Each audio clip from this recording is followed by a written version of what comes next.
May, and yeah, me and my sister doing that, and all the boys. So Cool. You feeling confident? What does your doctor say about that repairing? well, they reckon like 2 months, so usually half that. So I should be right. Nah, they're pretty. It's good. Like yeah, I've just been. My surgeon's awesome, and he gets it. He understands that I'm actually keen to get back, not like half the people who have those kind of injuries. Like they're happy to just string it out and kind of and claim off insurance, but I actually want to get back. So Yeah. Have you ever met Mick Doohan or seen him? yeah, His leg and yeah. man, I read his book and I see him around the Gold Coast a fair bit. And you saw his leg; it actually bend when he'd walk. And Yeah, and then I read his book. Anyone who listens to this and they're a bike rider, you have to read his book, man. They just imagine this: you're the whole world is watching you. You're the current world champion. You fall off in practice, shear your finger off, and you've already got a broken hands and broken leg. These dudes are just getting straight back, like getting repaired and back on the bike the very next week. Yeah, it's ridiculous. But the book actually highlights just how crazy, they live through this sort of. It's just a frame of mind. You just get it done. That's the kind of thing. It's that attitude, I think. Like just riding a bike here, like I'm laying on the couch and whinge about it and feel sorry for myself, or I just keep going and get back on with life and move on. Yeah. Just shit happens. Just how you deal with it, really. Because the way your foot's actually broken there, it's like am I right? It's the top of your. Yeah, it's kind of all those kind of joints that kind of make you balance. Like say if you're balanced on one foot, they all move to like kind of balance you. And if it's all lock solid or it doesn't move, then you just you'll just fall over. Wow. Is it fused now? Or is it just those bones? It's kind of half fused, but with a weak plate. It's like basically just having scaffold in my foot. It's just not there. It's only there for another month or so, and then I'll pull it out. Right. So I've got to be really careful that I don't bend it, because then I'm in big trouble. What bikes do you like? What's your... Just old school ones. Yeah? To be honest, yeah. I love my old CV650. She's getting repaired at the moment, but that's what I love. Yeah. What year is it? 78, I think it is. Nice. It's down at a buddy's shop. It actually seized on the highway the other day. No. When I was doing like 110. But it's all good. Did it go slow up? No, I was running really good like 2 minutes before, and it was running sick, and I know that they run good right before they blow up. And I'm like, nah. It's nice and tight. Yeah, I'm like, nah, it can't be. It's fine. She's still going. It's 70. It's like 40 years old. She's good. And then 2 minutes later, it blew up. Wow. But yeah, they explained it to me because in the scooter there, I've got that Vespa out there. Yeah. When it seizes, the motor slows, just slows down, but you can actually cool it. Okay, slow down a bit. And then it doesn't always, did this just go bang and blow? Yeah, it was running like the best. It's run the best ever ran in its life that I've had it. And then suddenly it just went bang and just locked up. Right. So what are you putting in there? No, I'll just fix it up. I got down at a buddy's Pop Bang Classics. He's just fixing it up at the moment. I've got to talk to that guy. Oh, he's a legend. He knows his shit. Wow, what great bikes there. In Currumbin. Yeah, just right next to Iron and Resin. Yeah. Knows his stuff. Yeah, it's definitely worth fixing. Is he a guy everyone knows, or is he his own guy that's just started to make his bikes? Do you know his story? Yeah, I don't really know his story, to be honest, but he's a friend of a friend, good friend with my roommate, so she's always getting her bike fixed, and she was just recommended to take it down there. He seems to know his shit, so yeah, he seems like a good dude. He just works hard, gets it done. Great. What about dirt bikes? What's your fave there? What's the go in Nitro Circus? Do you send your own bike over there, or a bike supply? No, we just got bikes. I've got I got 2 bikes in Europe and 2 bikes in America, and then we just kind of bring our parts over that suit, and then bring our parts back. Really, kind of thing. Just like little things like handlebars and stabilizers and that. We got Wow. That's kind of it's handy. Right. So your bikes are still yours. Oh no, they're I don't even own a dirt bike. But But so okay, they just supply the bikes and we just bring the parts, I guess. So what sort of bikes do you ride then? I've got Honda Sierra 450s. So Okay. That's the latest ones of them. So I have the same one for freestyle motocross and then the same one for tandem, which I ride with my sister. So they're both a bit different, set up different, but yeah. Right. So for a bike that's constantly on a show, is it pretty much a bike straight out of the box? Yeah. And, That's the thing. They got to be like identical bikes. So they just you keep them nearly as stock as you can. Just change suspension bars and some gearing and stuff, and that's it. Okay. And so they just as long as we got kind of new, fresh ones that run good, that's all that matters. Right. Is there anything doing? I like you. Yeah. Like I remember when Mudgy was like, "What are you doing there, man?" Oh, cutting off the cutting for the first time, cutting holes into like In the seat and stuff. yeah, all that sort of stuff. Yeah. You know, when early mid 2000s, when dude just started to shave down. Oh, Yeah. for all I know, man. Yeah, no, that's all right. You know, do you know of anything new coming up, or is that what you're saying? You feel like it's sort of reached? No, I don't know. Yeah, I'm not too sure, to be honest. I got a later stuff. I don't know what they're doing. When was the first backflip you ever did? I did. No, it'd be like 8 years ago now. So a while ago. It feels like yesterday, but yeah, it would have been eight or so years ago. Where in a foam pit? Yeah, I learned with my buddy Jackson Strong. Everything's about. No, he'd be about 6 years younger than me, and he taught me how to backflip. So right in crazy. A foam pit, or yeah, he's got a massive foam pit down in Lockhart, New South Wales, and yeah, I was good mates with him, and he taught me how to flip. Was it easy? No, definitely the hardest thing I've ever done in my life.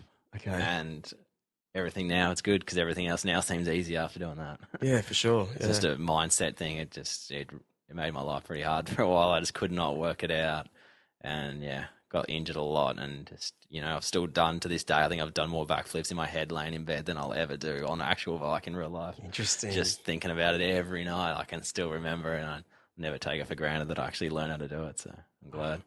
Who do you rate as a great, like on your tour, or anyone who's a someone you just go, man, he just rides good? Like, definitely Travis Pastrana for sure. It'd be crazy if you couldn't say him. Yeah, just basically he's an all round legend. That's. It doesn't even matter about the bike thing. Like he just gets it. He just has fun and enjoys what he does and loves it. Wow. Is he always there? Yeah, pretty much. Yeah, I think he's contracted to do pretty much every tour now, so he's always there. Wow. There was I think he missed one or two tours when he was his wife was having a baby, but that was about it. He's a massive star, man. Like to me, he's the Dave Grohl. Dave Grohl. Oh, yeah. He's the Dave Grohl of dirt. Like he's always got that smile. Always looks like he's keen and up for it, and it's like a great dude that you want to meet. Like I'm sure his whole life would be. And he is like that. Busy. That's the thing. It's just the fact he's like, I think every rider and everyone can learn something from that guy because he's just so humble and down to earth and just has time for everyone. And that's nearly his biggest downfall is like he's got too much time. He'll talk to some guy about his 78 DRZ for like 2 hours when he's got to do something. Right. He's just that good a guy. He's funny. He's hilarious.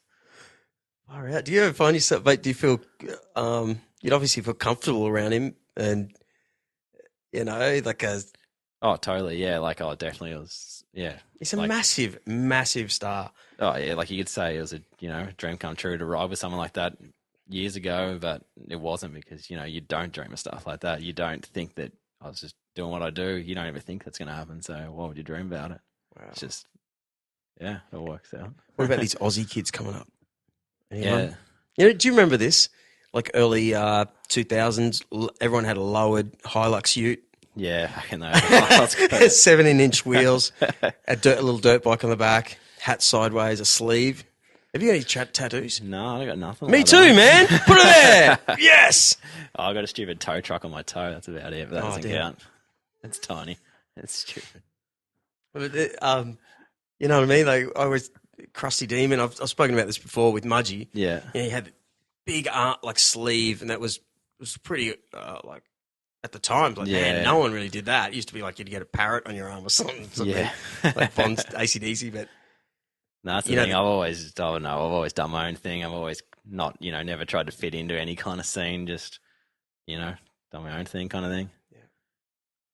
But no, yeah, I've definitely got no tattoos, and I still, to this day, I don't really kind of follow the industry that much. I just, especially with the studio thing, like when I go home, I don't even like think about motorbikes really. I just ride occasionally when I need to and do what I have to do, and just kind of. I think I've almost nearly grown out of it in a way. Okay. I still love it. I still love it to death, and I appreciate it to death too. But it must be something when it's your business. When it becomes a job, and there's people that put a lot of pressure on me in the past and taken the love away from it. So, it's just things go. I just feel like I'm ready for a new accomplishment. I've done that for 12 years. You do anything for 12 years, you're going to get over it. Yeah, I suppose everyone wants to talk to you about it too. It's like. Do they? Yeah. Same sort of questions. Yeah. But yeah, I guess you just get used to that. But it's all right. It's still good fun, and I still appreciate how lucky I am to do what I love. So where's a good country?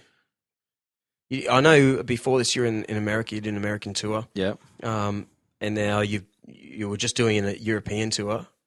So I guess you've been everywhere. yeah. To be honest, Europe. I've been to Europe a heap of times and all over, but it's always been winter because they always do the tours over there winter, just because ticket sales are better because it's so cold that people want to just do inside stuff. But we did a tour last year all over Europe in summer, and that was just to see that and see how awesome the places are, like Switzerland and that in the Alps, like not Alps but in summer, but yeah, it's amazing.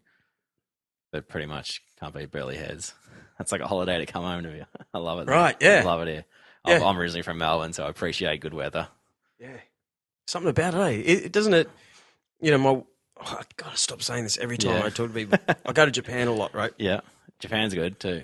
Japan's good, I rate it over there. But maybe we could go to, I don't know, Fiji's a bad example, but you go anywhere. Yeah. It's hard to go anywhere else because we live on the Gold Coast. Yeah, we're definitely spoiled. Isn't it? Like the water, there's not... Just a lifestyle. I find everyone's just happier here. Yeah. Everyone enjoys where they live, so everyone's, I don't know, it's just naturally happier and everyone's more positive and friendlier, and that's what I love about it here. That's it. So it's a bit tough when you, like, going back to when I did the commentary. I found myself in summer in Tasmania, freezing. Like, didn't pack any jumpers, of course, because I'm like, it's summer, dude. No, it's freezing. Like, and everyone's going, I've got to get back. Totally start to feel this panic. I need to get back to the Gold Coast. So you actually originally born here? Brisbane. Oh, Brisbane, yeah. I live in Sydney and stuff, but, I appreciate it everywhere. That's good that you still appreciate it. Oh, yeah. Well, especially when even in Japan, we go to Japan every year. Like, this is beautiful here. Culture's great, food, blah, blah, blah. After a certain amount of time, like, man, I need to see that sand. I need to get in that water. Yeah, just awesome. Like, the only thing better than living here, I reckon, is coming back. Right. When after I miss it, like, especially being on tour and that, like, when I did Melbourne, I was go away and I was happy to just be away because I didn't really like, it was always miserable and stuff down there and shit weather. Yeah. But now when I come back, I kind of love it coming back.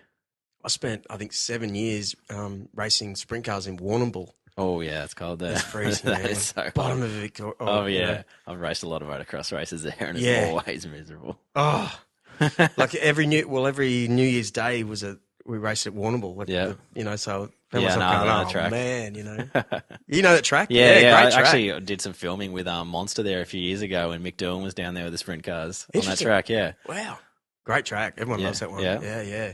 Premier Speedway. It's so cold; it's always got moisture in it. I guess. That's it. Exactly right. Yeah. I don't even know anything about it, but I guess that's why. Hey, would you race any cars?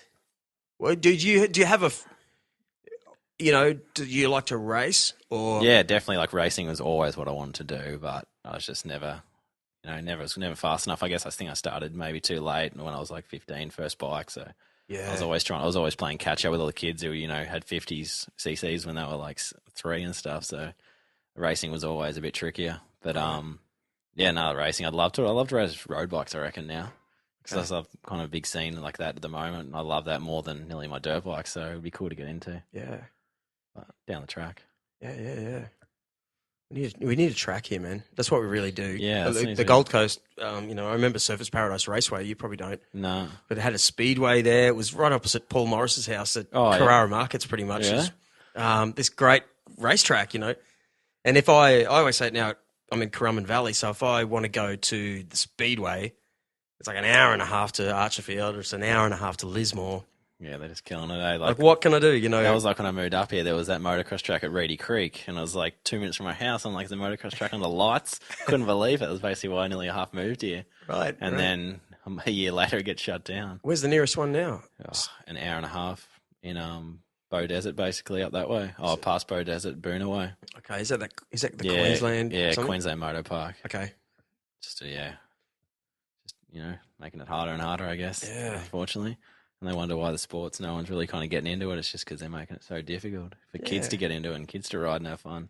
I know, I don't know if you know him, Troy Cochrane from Grief. He started a mini, 50 race again. Oh, yeah? In May. I'm going to actually interview him next week. Yeah, nice. But I'm so stoked. And it seems like online, everyone is like, yes, there's another pit bike race, and he's got Thumbster sponsorship. That's right. But it looks like everyone is saying the same thing. Finally,